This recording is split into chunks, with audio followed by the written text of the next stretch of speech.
Strike in वरती उभा आहे. ओ यावेळेला पहा फटका अप्रतिम आहे. ओव्हर द कव्हरचा फटका. बॉल चाललाय बाउंड्री लाईनच्या बाहेर फरार. धावा मिळत. यावेळेला बॉलला येऊ दिलं त्यानंतर बॉलची वाट लावली. बॉलला फेकून दिले बाउंड्री लाईनच्या बाहेर.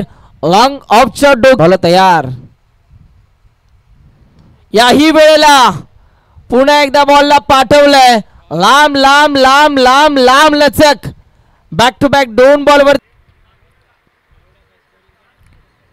यावेळेला स्ट्रोक चांगला व्ही शेप मध्ये फटका सजवलाय. बॉल चाललाय एक टप्पा खाल. बाउंड्री लाईनच्या बाहेर फरार. धावा मिळतात 4. येतोय ओ पुन्हा एकदा लाफ्ट करण्याचा प्रयत्न. बॉल सरळ चाललाय. Fine leg boundary line clear करत बॉल सीमा पार. धाव असं चित्र पाहायला मिळते. हो व्हॉट स्ट्रोक. काय फटका सजवलाय.